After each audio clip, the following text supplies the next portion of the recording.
5 టీఎల్ఎఫ్లు ఉన్నాయి. ఇప్పుడు 3 TLF registered కాదు, ఫస్ట్ నుండి కూడా 3 టీఎల్ఎఫ్ కాబట్టి 3 టీఎల్ఎఫ్ చేశారు. అలాగే టీఎల్ఎఫ్2 మీటింగ్ రోజు నేను రావడం మీ అందరినీ కూడా కలుసుకోవడం. టీఎల్ఎఫ్2 అధ్యక్షురాలుగా శాంతిని మన గౌరవ శాసనసభ్యులు శ్రీ కోటరెడ్డి శ్రీధర్ రెడ్డి గారు, అలాగే కోటరెడ్డి ఇద్దరు కూడా టీఎల్ఎఫ్కి శాంతి అధ్యక్షురాలుగా చేశారు. వారి నా శుభాకాంక్షలు తెలియజేస్తున్నాను. ఓబీ మెంబర్స్ కూడా అంటే వాళ్ళే సెలెక్ట్ చేసుకున్నారు. సో తనే మీకు పరిచయం చేస్తారు ఎవరు తన ఓబీ మెంబర్స్ అనేది. నేను ముఖ్యంగా మిమ్మల్ని అందరినీ ఒకసారి కలిసి మీతో మాట్లాడి వెళ్దామని చెప్పి ఇప్పటికి రావడం జరిగింది. మీకు తెలుసు గతంలో నుండి పొదుపు నెల్లూరులో ఎంత బాగా జరుగుతుంది అని, కానీ గతంలో కొంత అయితే పక్కదోవ పట్టిందనే విషయం కూడా మనందరికీ తెలుసు. ఇప్పుడు ఎస్ఎల్ఎఫ్ అధ్యక్షులుగా ఉన్నారు, ఆర్పీ చాలామంది ఉన్నారు. మీరు ఇంతమంది ఉండి కూడా ఇంత అంటే కొన్ని మిస్అప్రోప్రియేషన్ జరిగినాయి అంటే మనం నిజంగా మనం అందరం కూడా ఆలోచించి బాధపడాల్సిన విషయం. ఎందుకంటే మీకు ఇన్ని సంవత్సరాలుగా నాకైతే కొత్త, అంటే వీటి గురించి ఇంత లోతుగా నేను ఎప్పుడూ వెళ్ళలేదు, తెలియదు. కానీ మీ అందరికీ కూడా వాటి నిర్మాణం దగ్గర నుండి స్టార్టింగ్ నుండి సభ్యురాల దగ్గర నుండి టీఎల్ఎఫ్ వరకు ప్రతిదీ మీకు తెలుసు, అన్నీ తెలిసి ఎవరు ఎలా చేయాలి ఏం చేయాలి. ఈరోజు మీరు ఇంత ఎక్స్పోజర్ ఉంది మీకు. ఇప్పుడు తన ఒక ఇది పెట్టుకొని అందులో బాగా సక్సెస్ అయ్యి తన లాభాలు గడిస్తోంది అంటే పొదుపు వల్ల అని కూడా మనందరికీ తెలుసు.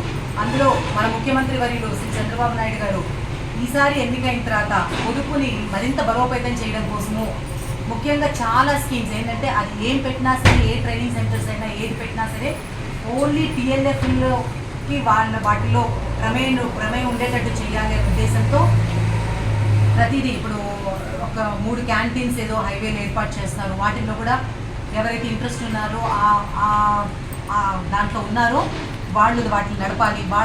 వాటి ద్వారా వాళ్ళు కొద్దిగా ఆర్థికంగా బలంగా ఉండాలి అని చెప్పే ఉద్దేశంతో వాళ్ళకి కేటాయిస్తున్నారు. అలాగే ఏ ట్రైనింగ్ సెంటర్స్ పెట్టినా ఏం పెట్టినా అది అన్నీ కూడా టీఎల్ఎఫ్ అండర్లోనే ఉండాలి, వాటి ద్వారానే జరగాలి. వాటి ద్వారా మన సోదరి మనందరూ కూడా ఆర్థికంగా బలంగా ఉండాలి అనే ఉద్దేశంతో చేస్తున్నారు.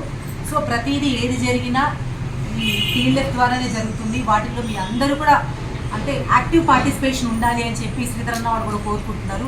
అలాగే మీరందరూ యాక్ట్ చేస్తే ఇప్పుడు అందులో కొంతమంది ఏం చేస్తున్నారంటే దీన్ని అడ్డం పెట్టుకొని మిస్యూజ్ చేసి మొన్న ఒక బ్యాంక్ ఆయన నా దగ్గరికి రావడం జరిగింది.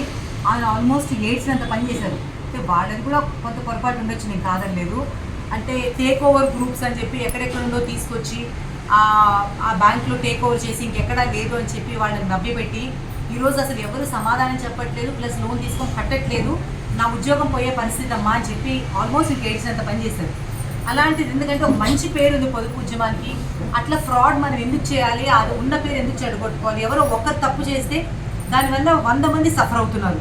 అంటే ఒకరు తప్పు చేసినందువల్ల మిగతా వాళ్ళు ఎవరికి కూడా లోన్స్ ఇవ్వలేని పరిస్థితి, అవి తీసుకొస్తే తప్ప మిగతా వాళ్ళకి లోన్లు ఇవ్వమని కూడా చెప్తున్నారు. సో అలాంటి పరిస్థితి మనం ఎందుకు తెచ్చుకోవాలి. ఒకరు తప్పు చేసి మిగతా వాళ్ళందరూ కూడా సఫరర్స్గా ఉండకూడదు. సో ఎవరికన్నా ఎక్కడన్నా స్టార్టింగ్లోనే మీకు తెలియకుండా ఏది జరగదు. అంటే మీరు తప్పు చేశారని నేను ఎవరు ఒకరు తప్పు చేసినా మీకు కూడా తెలుస్తుంది. తెలిసినప్పుడు దాన్ని ఇమీడియట్గా దృష్టికి తీసుకెళ్తే అలాంటి తప్పు జరగకుండా ఉండడానికి మనం కొంత సహకారం అందించిన వాళ్ళం అవుతాము. వాళ్ళ వల్ల మిగతా వాళ్ళు కూడా ఇబ్బంది పడకుండా ఉండడానికి కూడా మనము హెల్ప్ చేసిన వాళ్ళం అవుతాం. కాబట్టి వీటిలో విజిలెంట్గా ఉండండి. తప్పు చేసే వాళ్ళకి ఎవరు ఎక్కడ సహకరించద్దు.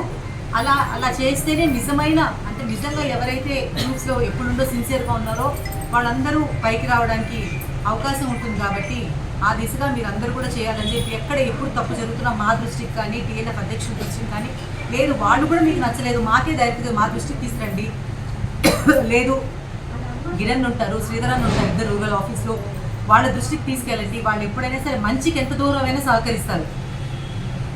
ఇట్లా చెడుకు మాత్రం, ఎందుకంటే ఒక్కరు తప్పు చేస్తే మిగతా వాళ్ళందరూ ఇబ్బంది పడతారు. కాబట్టి అలాంటి వాటికి వాళ్ళ సహకారం ఉండదు. కాబట్టి ఏదైనా ఇబ్బంది అనుకున్నప్పుడు ఖచ్చితంగా వాళ్ళ దృష్టికి తీసుకెళ్ళండి. మీకు రూరల్ ఆఫీస్ గురించి తెలుసు, ఎప్పుడు ఏ టైంలో ఫోన్ చేసినా ఫోన్ ఎత్తుతారు, ఇమీడియట్గా రెస్పాండ్ అవుతారు. మనం ఒక పని చెప్తే ఇప్పుడు శ్రీధరన్నకు కానీ గిరణ్కి కానీ మనం చెప్తే మనమైనా మర్చిపోతాం పని, కానీ వాళ్ళు మాత్రం గుర్తుపెట్టుకొని మళ్ళీ తిరిగి ఫోన్ చేసి మీ పని అయిందా లేదా అని అడుగుతారు. అంత రెస్పాన్సిబుల్గా ఉంటుంది మన రూరల్ ఆఫీసు. సో తప్పకుండా మా దృష్టికి తీసుకురండి. మీకు కావాల్సిన హెల్ప్ కూడా మేము ఎప్పుడు మీకు ఫలానాది మీరు చేస్తే అవుతుంది అంటే ఆ సహకారం అందించడానికి కూడా శ్రీధరన్న కానీ గిరణ్ కానీ ఎప్పుడు రెడీగా ఉంటారు. సో వాళ్ళ యొక్క సహకారం మీరు తీసుకోవాలని చెప్పి మా వంతు సహకారం మేము ఎప్పుడు అందిస్తాము.